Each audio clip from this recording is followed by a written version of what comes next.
Wida absen dulu ya terlebih dahulu. Hari ini Ahmad masuk. Nah, oke. Nah, sekarang Wida tanya dulu nih, siapa yang masih ingat sama pelajaran Wida minggu kemarin? Siapa yang masih ingat? Fatih masih ingat? Oke, coba minggu kemarin materi Wida apa ya? Benar sekali, materi Wida minggu kemarin adalah Toharo. Benar sekali, tepuk tangan, terima kasih. Oke, baik. Jadi siapa yang penasaran hari ini apa ya kira-kira materi Wida? Kenapa di PPT hari ini kok ada gambar hewan apa ini? Benar, B2 atau ba? Ya. Lalu di sebelahnya ada apa ini? Minuman? Susu. Oh, ini memang susu ya, gak kelihatan ya di belakang. Kira-kira materi apa sih yang hari ini mau Bu Ida sampaikan? Ada yang bisa menebak? Atau ada yang sudah membaca buku sebelumnya? Benar sekali.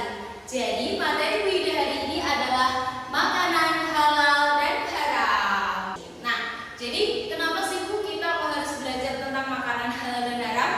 Kira-kira kenapa? Ada yang tahu?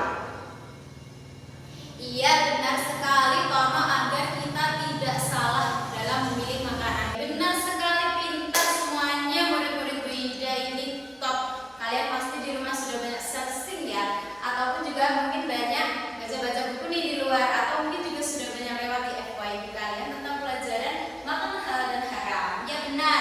Jadi penyampaian materi Bu Ida hari ini bertujuan agar kalian semua ini tahu pengertian makanan halal dan haram.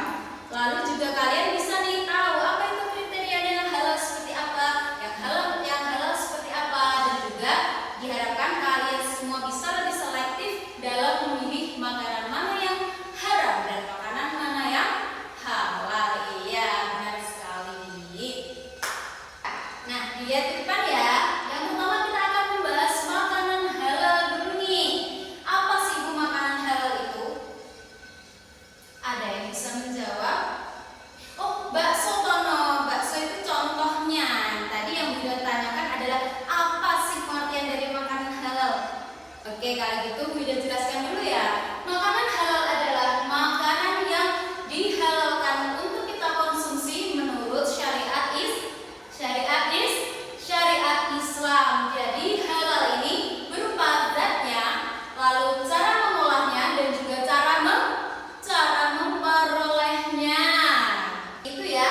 Lalu apa saja sih Bu kriterianya halal zatnya? Jadi zatnya itu harus benar-benar halal, bersih, yang sesuai dengan syariat Islam seperti yang dicontohkan, yaitu misalnya tadi yang telah disebutkan Tono. Apa tadi Tono yang kamu sebutkan contoh makanan halal?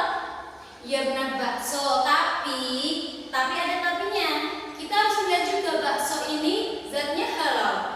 Terus cara memperolehnya halal atau tidak? Nah, kita juga harus perhatikan nih Tono. Jangan asal sembarang bakso. Lalu juga dengan cara mengolahnya. Kita harus tahu juga, jangan-jangan si bakso ini terbuat dari daging apa dulu, disembelih dengan menyebut asma Allah apa tidak. Jadi seperti itu, kita harus benar-benar selektif memilih makanan yang akan masuk ke dalam tubuh kita. Benar. Lalu kita masuk ke makanan haram. Di sini Bu Ida mencatatnya gambar apa tadi? Gambar babi ya. Babi ini secara kasat mata kita lihat memang babi ini diharamkan. Berarti haram zatnya juga ya. Dan kriteria haram ini juga dilihat dari haram zatnya juga, cara memperolehnya juga, dan cara mengolahnya juga. Jadi kita harus hati-hati nih. Seperti yang telah Bu Ida bilang tadi di awal, bakso yang sebelumnya halal zatnya, namun kita juga harus berhati-hati karena kita juga harus memperhatikan apa? Lukman? Cara memperolehnya juga. Lalu apalagi Tono? Cara mengolahnya. Ya benar, pintar sekali.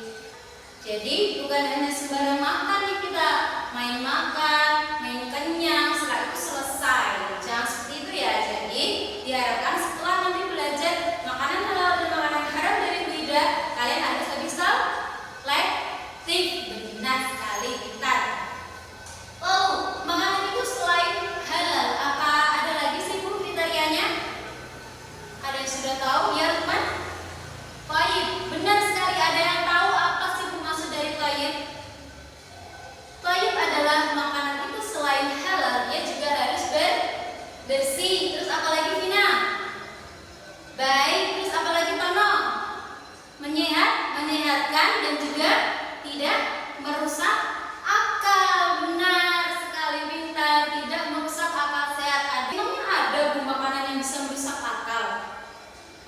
Iya benar sekali, salah satunya adalah almond.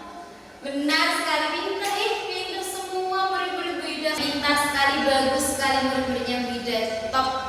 Ya, terima kasih. Nah, jadi sesuai dengan anjuran Quran surat Al-Baqarah ayat 172, di situ kita dianjurkan untuk mengkonsumsi makanan yang halal dan thayyib. Nah, di sini siapa nih yang berani dan mau untuk membacakan Quran surat Al-Baqarahnya?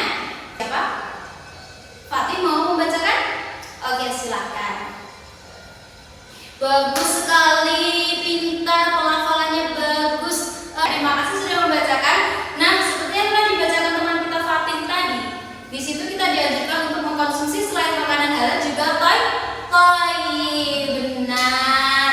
Nah, sekarang Bu Ida punya lembar kerja nih atau worksheet buat kalian. Di situ ada kriteria-kriteria atau clue-clue makanan ini nanti endingnya halal atau haram. Nanti jadi pilihan kalian cuma ada 2. Di situ nanti kalian centang ya. Kira-kira ini makanan halal atau haram sih? Gitu ya. Oke. Fatih bisa dibagikan ke teman-temannya? Sudah? Sudah. Fatih minta tolong dikumpulkan punya teman-temannya ke depan. Oke, terima kasih. Nah, terima kasih sudah mengerjakan worksheet dari Bu Ida tadi ya. Jadi, kesimpulan pelajaran Bu Ida hari ini apa?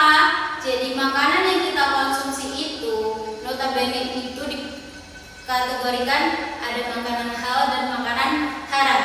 Kita sebagai umat muslim harus berhati-hati dan selektif banget dalam memilih makanan yang halal dan haram sesuai dengan kriteria yang telah kita pelajari tadi, yaitu halal zatnya, apalagi halal cara memperolehnya, dan juga halal cara mengolahnya. Pintar sekali, benar. Terima kasih sudah menjawab dan terima kasih sudah mendengarkan Bu Ida.